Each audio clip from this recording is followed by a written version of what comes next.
Hey everybody, today I'm joined with my good buddy Mike Bedard and his new band Everyday Weekend. They got a new EP coming out and it's going to be coming out pretty soon, right guys? Like It's out. maybe it's out. It's out.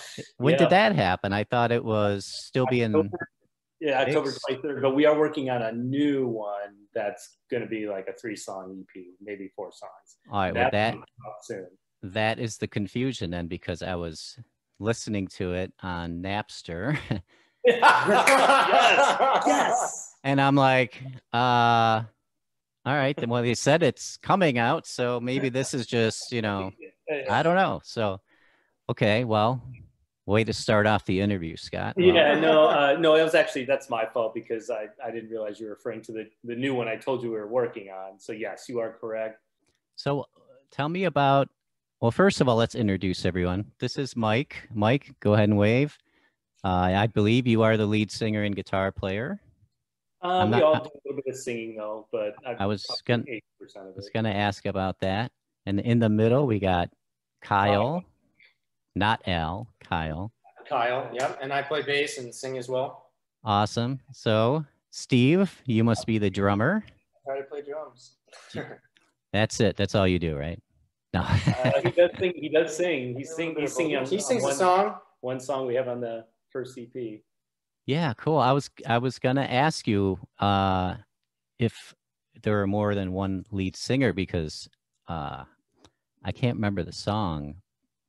It was the five. I think it was the fourth song on your EP, Overdrive or Uncertain. Uncertain. There's Okay. like a minute long one. Is that the one you're talking about? Yeah. That's the tune right there, man. That's a good. Oh, Nice. whoa! Do not fill his head up anymore. Always there. If it's the one I'm thinking of, I was like, yeah, they need to like. I don't think it's the one. Okay. Actually, it is number 4. I was gonna look at my phone and see which one. It is number 4. It was pretty heavy, I thought. No. Then you're thinking of Stay. You're thinking of Stay, which is. It like had a the good, last song. pretty good chunky riff to it. So, Yeah. yeah, I should have written it down. But yeah, that all the songs were very cool. You remind me of those bands that had a punk influence, but like kind of came from the California scene. Like I think Blink 182 did, but Oh yeah. that California power pop, that kind of, I don't know what it was called. I mean, that's the closest name I could come to it, but like that California punk pop had its sort of own sound and scene there for a while, and it was getting pretty big. There were other bands, right, that came along after Blink that had a very similar sound, right? Yeah. Everybody pretty much copied Blink. Yeah. And now, well, Blink's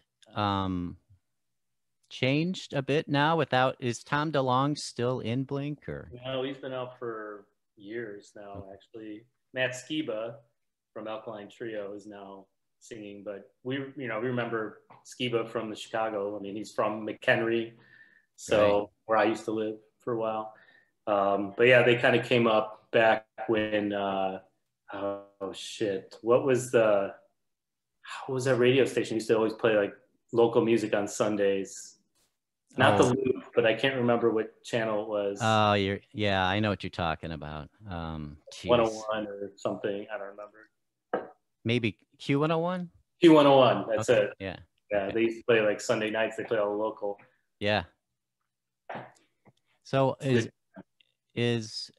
what are your influence? I know I just kind of cut. I don't want to talk about Blink 182 all day, so I'm going to cut that off. And Mike, I know your influence is probably the best because we're buddies, but how about you, Steve? What got you into music? When did you start playing drums and all that good stuff? Started playing with bands back in high school. I was actually in a classic rock band for a while, doing all the Hendrix and Stevie Ray and all that stuff. Great. Honestly, Blink-182, Green Day were huge influences on me. Cool. whole thing. So sorry, guys, talk about Blink again. Yeah, we're definitely all Blink fans. I think for we're sure. collectively like we're okay with talking about Blink because We kind of Great. started as like a Blink cover band. We had that going for a little while. yeah, Yeah. that is how this kind of all started. Not to derail that, but we so I guess we'll go there. Yeah. So we kind of started this, I would say, a year before COVID, and we just started doing Blink covers, and we're like, oh, let's just do this, and then maybe someday we'll play some shows. So fast forward a year, we're like, hey, we're never going to end up playing any shows doing this. So I asked the guys if they would want to just start working on original music, just to basically record music, get it out there, put it up there for tens of people to listen to. And so we all kind of decided, yeah, let's do that. Now, this was, I would say, 3-4 months before COVID hit. It's funny that we use COVID as an identifier in the world, but Well, it is. as far as the timeline. But yeah, it is an identifier. But so we started getting this going, and as soon as we were like had good traction, COVID hit, right? So now we're all kind of scared to. At least I was scared of these two clowns. I don't know what they were getting into, so I'm like, don't come near me, you know. So then, you know, you look at what technology is out there. We're using Zoom today. We pretty much used the technology that we had to finish writing most of that first EP remotely. Yeah. Right. Getting all the lyrics written and just working out different stuff. And we just got lucky that after a little while, we all kind of felt comfortable being in the same room together and started recording from there. And the rest is history. Yep. The history's just beginning, man. It is, So yeah. what's Right. what's the songwriting process usually for you guys? Next we question. were afraid Yeah. you were going to ask this question. I'm going to let Steve start. Actually, you know what? Actually, wait. Before I get to that, I want to go back to Steve because I didn't get to ask him about his influences, and then we'll get to you, Mike. So, is it all the same, like Blink 182? I mean, like, how did you get started? Actually, I'm saying Steve. I mean Kyle. Oh, I didn't get to talk to Kyle man. about his I was about influences. So. You asked him that. Talk about Blink. I've been playing music in some form since I was like 10. Okay. Piano lessons when I was 10. And then I moved and played violin because my mom played violin in high school and she was really, really good. Wow. So we all want to comment on that. my I'm family making was like, you got to play an instrument. So I just ended up playing violin. So I did play violin in the high school orchestra for a little while. And then my best friend played upright bass and he was graduating and they needed a bass player. So I was like, I'll try it. Why not? So I ended up playing a upright double bass See? in the orchestra. And about 6 months later, I went to the local music store and bought my electric, like one of those electric Squire starter packs and bought one of those. And then just kind of taught myself for the most part. So ever since then, I've been playing bass. So that's, I don't know, 15 years. You It's guys have something in common, bass players. Yeah. But I'm more of a, as far as influences goes, I'm definitely a big metalhead for sure. I'm definitely like, obviously I like Blink and all that stuff as well, but I'm definitely more of a hard rock guy. Like I definitely love the old classic rock stuff, but I'm a big fan of like Tool and stuff like that. So Okay. Great bass player in that band. yeah, absolutely. And then Mike, for the people don't know, I know you were a drummer. That's how we were in a band together, actually, when we were, what, 18, 19? Yeah, Something like that? Probably, 18 at minimum.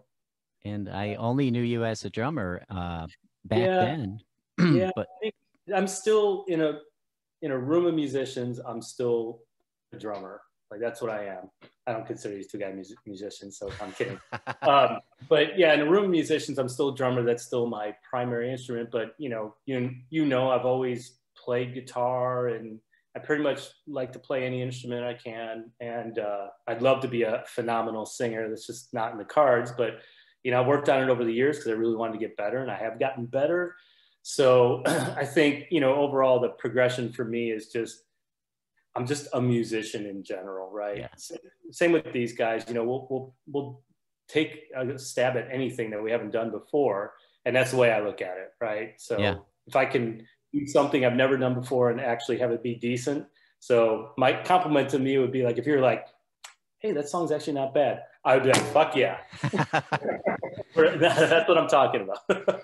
Yeah. Well, when I was saying that you were, I knew you as a drummer, but it was really you and me that started that band, and then we found John Rock. Yeah.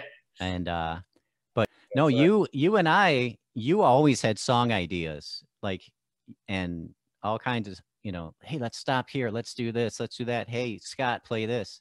So I was, and I did see you picking up a guitar every once in a while, so I wasn't surprised when you kind of ventured off. And as far as your new EP, dude, I do dig it, and you sound much, much better than anything, really anything I've heard in the past. Like, you say you keep working at it, well, it keeps getting better, man. And I think the kind of music you guys are doing, it's perfect, and all the vocals I heard, very good. Very good. And the tunes are awesome. I dig them. So, yeah, you said recording was all, barely even together in the same room a lot of times. When we started doing drums, that's when we all decided we were okay with being in the same room together. So we did that whole EP at my house. So that, puts its own challenges on it. But yeah, we were all basically at my house in my tiny little bedroom recording studio. So yeah, got a little hot in there. But yeah, that's pretty much, and as far as the writing process, I don't know. I mean, do you want to talk about that a little bit?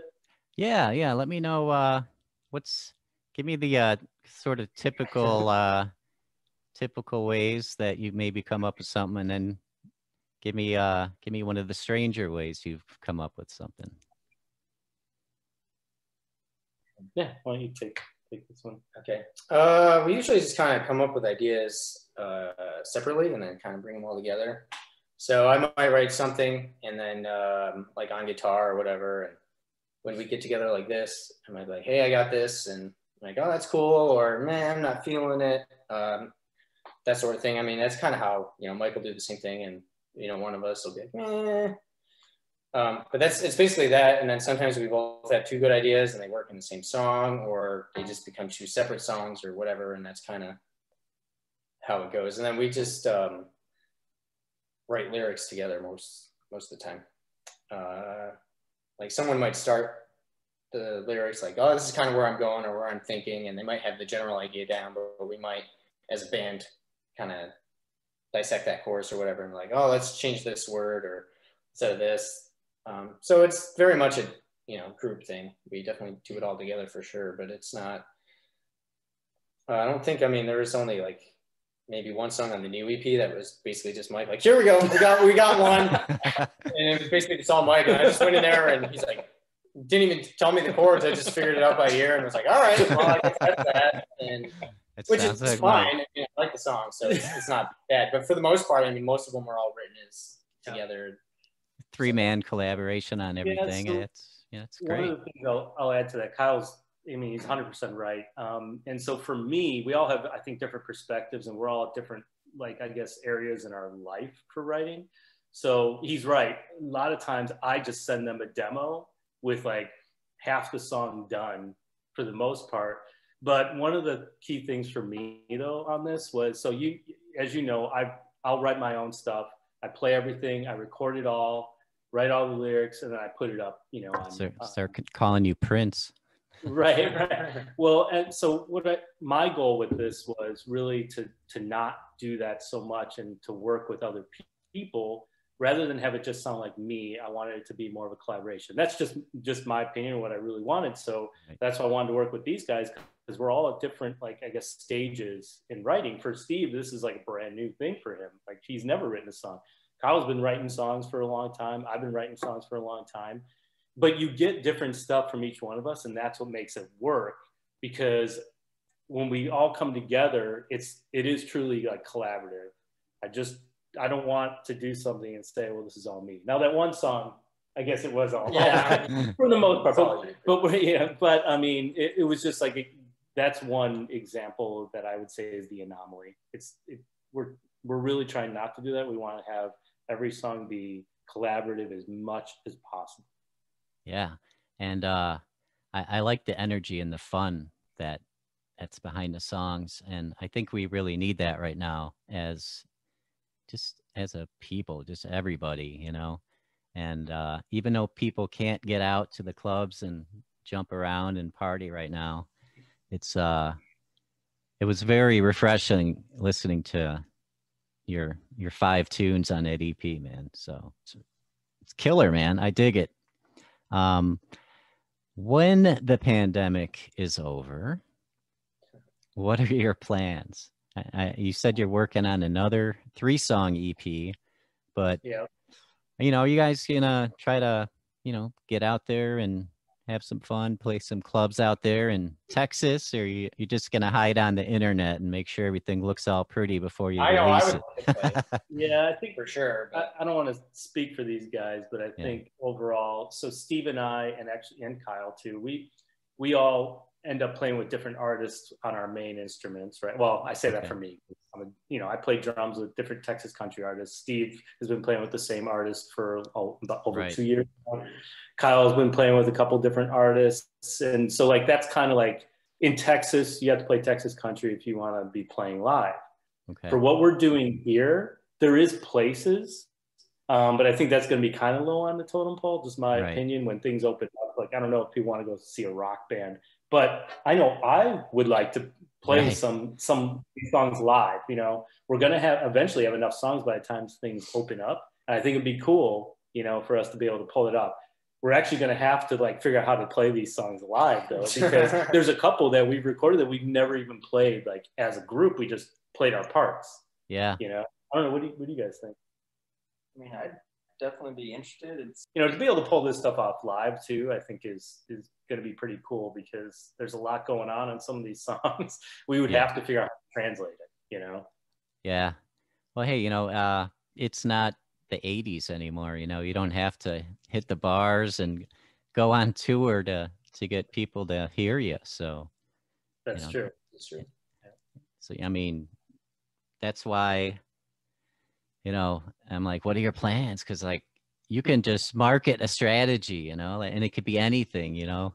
I'm going to give you some friendly advice here. You know, you market your song as like, oh my God, check out this funny ass cat video. And you show like a picture of the cat on it, right? So everyone's going to click on it because people can't help themselves. And then they click on it and it's like your music video, you know, and people are like, what the fuck? And I fell for that once. And I thought, this is genius. You know, it was just some rando who put something out there. I don't even know. I think it was on Facebook, but I think I told Mike something about that a while back. Like, I want to name one of our songs Taylor Swift. When people look up Taylor Swift, our lame song. Exactly. You know, you gotta figure something out. I mean, it could be the country artists. There's a couple country artists that have come out and released songs because they've been heard on like TikTok or something. Yeah. It's the same thing, kind of. Yeah. I guess we got to get a TikTok. Right. Yeah. I think we're on TikTok. Well, you know how it is. It's a good on TikTok. You guys all know how it is. You know, on Facebook. You know, I'm old. I use Facebook a lot. You can put up, you know, a picture of your kids or a cat or whatever, you know, a inspirational meme or something, and you'll get like 15, 20, 30 likes, something like that. You put up like, hey, everybody, here's my new single. Check it out. Yeah. You get like 1 like from your mom, you know? Yeah, exactly. No one. What happened? Like, everyone needs that instant gratification, you know, like, I want to hear it right now. And they won't click because they just want to keep scrolling. So make a video, have the video already playing, you know, so when they're scrolling, it's already there. That's how you do it, man. It's funny that you said that, because I literally just said this yesterday. I was at a place called Chewy's and I posted a picture of my margarita, right? And I told my wife, like, watch, I'll get way more likes on just this picture of my margarita than when I post, hey, we've got a new song coming out or anything. I it's right, man. It's blown up. Yeah. It's exploded because people like the dumbest shit is what people. So yeah, we should just do that. Put dumb shit on there, and when you click on it, it's actually a video of the margarita with our song on exactly. There you go. Yeah. See, that's genius. Yeah, I mean, it's just you gotta, because they'll watch it for. You didn't want to listen to it, but you are now. They'll watch it for. I watched. I think it was about 5 or 10 seconds before I realized I was played. I'm like, this doesn't seem right. But I was paying like really close attention, you know, because I'm like, you know, I was all confused, and I had that song in my head, whatever song it was, and it actually wasn't all that bad for like the next couple days because I was so confused. So, hey, marketing tips here from Scott Talk. There you go. Yeah. You got a new profession, consulting bands. Yeah. Yeah. Sometime we should have you on also to talk about your country bands you play with, because okay. I know you guys were like on, what's that, Monday Night Football or Thursday Night Football? Oh yeah, that was when I played with this guy Drew Fish. Yeah, we were on Thursday Night Football. Yeah. Did I send that to you? You told me about it, and I watch football. I love football. So, and then yeah, I saw you, and I was like, that's so cool. There's Mikey, my brother. that was so funny, and I still to this day will just use that as my, you know, not even 7 seconds of fame. And I could say 20 million people have seen me on TV. Yeah. Yeah, that's awesome. I think it's more like 3.5 seconds of fame, actually. I think I might have timed it once to see how much my face actually was up there. And I don't even know if I made the 3.5 second mark, but it's more than these two guys have. How did that happen? Because they never show the drummer, you know? Well, it was a kind of a unique setup because if you remember what they were doing, they like flash back to this like band in New Orleans, which was like kind of like a Creole like jazz band. And so the whole thing was to like show the band in their like, you know, natural state. So, and I got lucky because the director just happened to like me. So he's like, oh yeah, we got to make sure we get some more shots of Mike, you know? So I'm like, okay. But I think the other drummer got more FaceTime than I did. So that kind of was disappointing. I didn't even notice the other guy, man. I was just so locked in on my good buddy. I'm like, where's Mike? Where's Mike? No one else matters. Where is he? If everybody just had that attitude, this would be a better world. That's why I'm making this show, man. So people just need to get to know you, and then they'll all love you. Yeah. And then worked out well for me in life. Then they'll be on Facebook, be like, here's my new song, and everyone will be like, yeah. That'll be the day. Yeah, exactly. All right, guys. Well, it's been a pleasure having you on. Actually, don't go away because we have extra stuff for our Patreons, but been great having you on. I love the EP. I'm looking forward to the new EP. And everyone, once again, this is Everyday Weekend. Mike, Kyle, not Al, and Steve.